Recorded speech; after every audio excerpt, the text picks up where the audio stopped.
Hello, everyone. This is Cody Lee of BlackCatBooks.org, author of I, the Dragon, Cruel and Beautiful, Rabbit Hole, Luan Frey, and the upcoming Jaw of the Dragon. I have been reading a lot of One Piece lately. I think I'm on like volume 54 or some shit like that. We're on Amazon Lily. Actually, I think I'm past Amazon Lily. I think they're about to leave. Oh, they're in Impel Down now. Oh, I've gone through so much of it. I've been reading so much of this shit lately. It all kinds of blends together. Like, are they still in the Archipelago? No, they're on Amazon Lily. No, they're in Impel Down. Well, when I say they, I mean Luffy. I'm surprised how long he's been severed from the crew at this rate.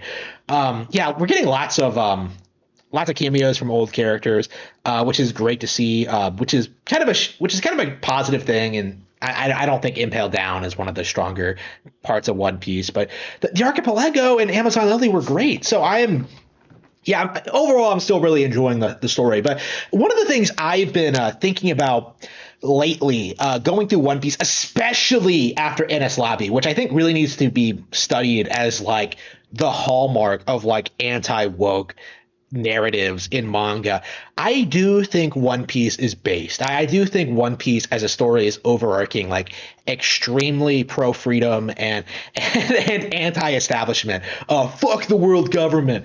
I am just after reading Enies Lobby, I've been thinking about this a lot and just how actually based One Piece has been the whole time, right? You have this like world government that's been like covering up world history. They've been ignoring people like Name who've been fucked over by pirates. They're like trying to fight this pointless war against Whitebeard. It honestly feels at this point that like the pirates are like better and more noble people than like the government is in the setting because you really do get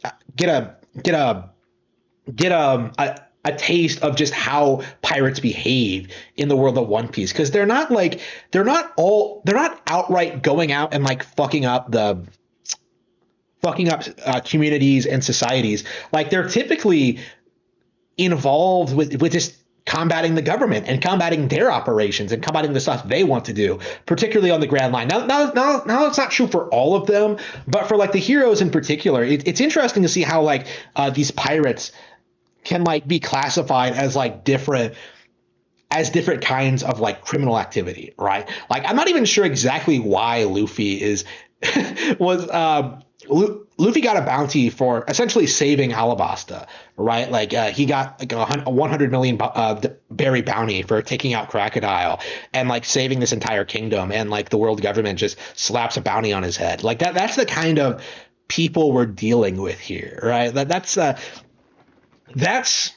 the world government, and One Piece has done a very very good job kind of establishing slowly just how corrupt and malicious this organization actually is, because so many of these people that they interact with just don't really deserve to get fucked over in any capacity. Like 8-year-old Nico Robin is probably the definitive standout example, and probably always will be.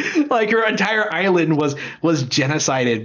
But generally speaking, yeah, like the world government are clearly worse than the pirates, and it's something that I think is a very interesting theme to kind of study in today's world, because I'm sure there are a lot of people in the world of One Piece, actually you see them just kind of dicking around, not doing anything, who just sit on their ass and do nothing about like the Celestial Dragons, about their place in life, and about their position in society. They just kind of mind their own business and don't really do anything, right? Whereas someone like Luffy, without even really trying, by like reaching for his dream of like being king of the pirates, he's like destabilizing the world government. He's doing all this shit that is just causing cracks to form in the structure of the world government. Because what I'm seeing here from the world government is that we have this monolithic, all-powerful like establishment that doesn't have the ability to maintain the control it needs to have over the population, because large chunks of the population are isolated. Like the world government declares itself as like the rulers of the entire world or whatever, but like you have all these isolated communities, you have all these kingdoms that play by their own rules, that don't really seem to yield to the world government in any way, shape, or form. Like the government is just not able to enforce its its rules on the population. Like when it comes to O'Hara, they had to spend a lot of time like getting everything together, getting the evidence they needed, like doing everything they needed to they needed to have to like execute the Buster Call and destroy the island and like all of its population, right? Like and that took a while to do, and it took a lot of resources, and in the end, it didn't even work because Nico Robin escaped. The one person that they absolutely could not have let go got away, and that's kind of what we're seeing here in the real world with certain groups cracking down on speech and ideas and thought when it comes to like certain aspects as to how our governments are run, as to who we support, who we defend, what we advocate for, what we supposedly believe, what Fox News wants you to believe. Like it's the same kind of thing. Like they're pushing the propaganda very, very, very hard, but I really don't think a lot of it is going to stick. I really don't. I do think more and more people are starting to slip through the cracks and starting to become more independent and more out of reach from the government, right? Like I can speak for myself.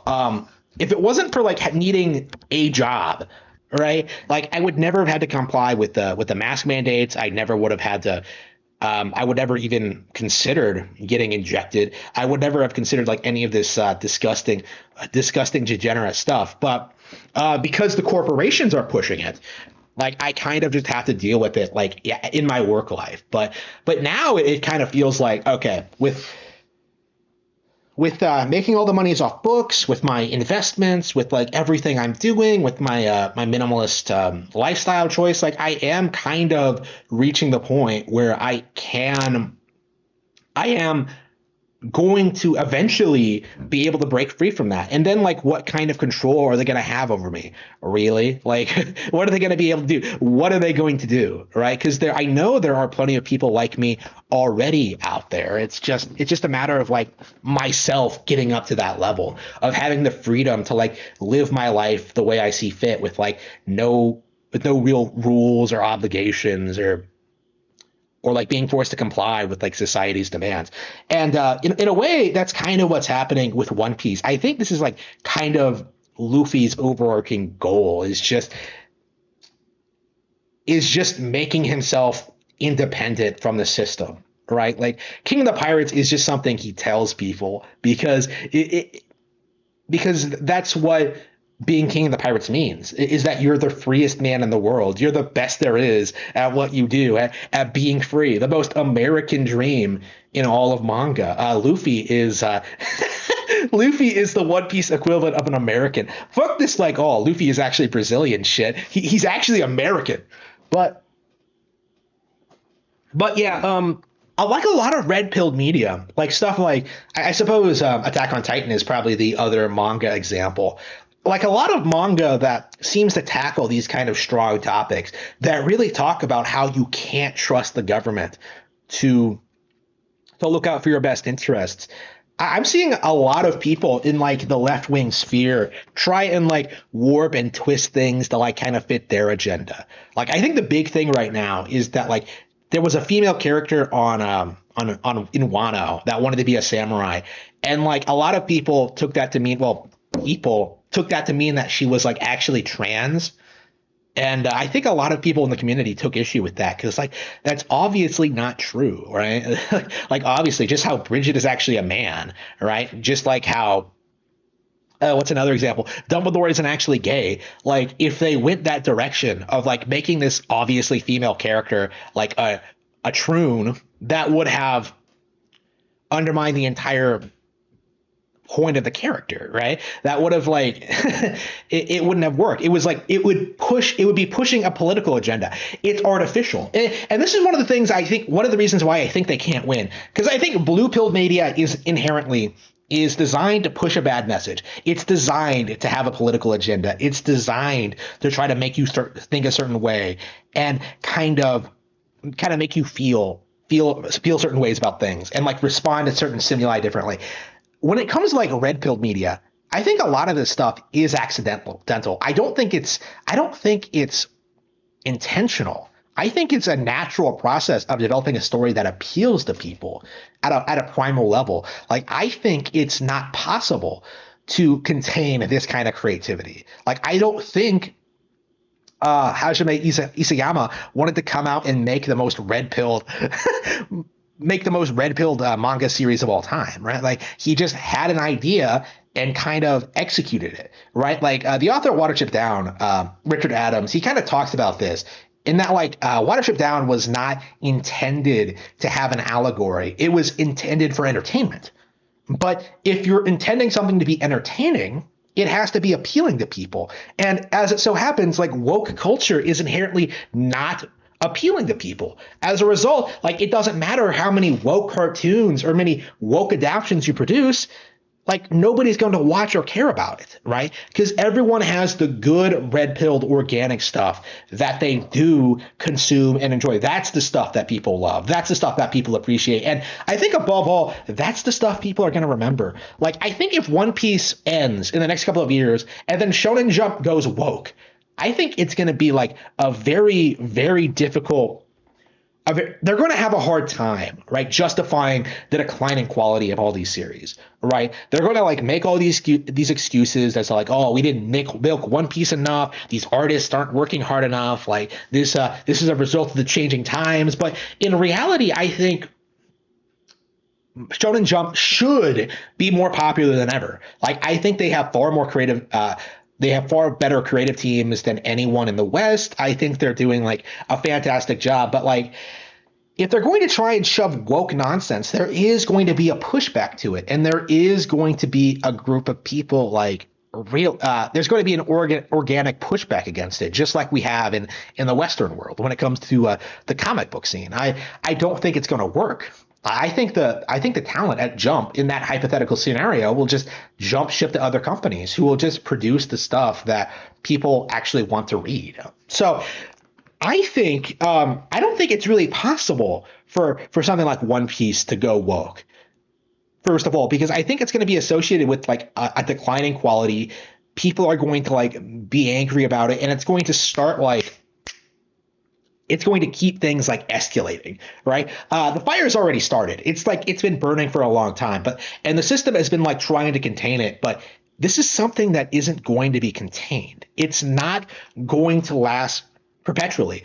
Like, the Troon thing, like the LGBT thing, like the feminism thing, like, it's going to become obvious, I think, eventually, that these ideologies don't work. In fact, I think it's already, like, common knowledge that feminism doesn't work. I don't know, at least in my circle, like, all the feminists I know have become, like, complete train wrecks in their 20s and 30s, right? Like, it's kind of an observable thing. If you're going into, like, school, be, like, aware that they're going to try and sell you on the feminist agenda and know already that it's not true, then, like, how exactly are they going to control you? Like, really?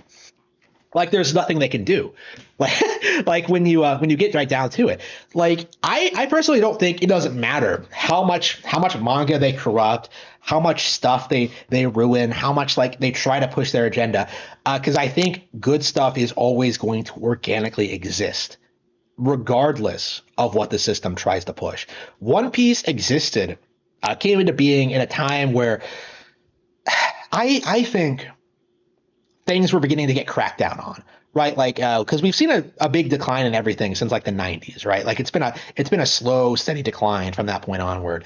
And, like, I think One Piece has kind of weathered that storm and has kind of established itself as one of the big pieces of entertainment of our era. And I think it's going to be remembered as such.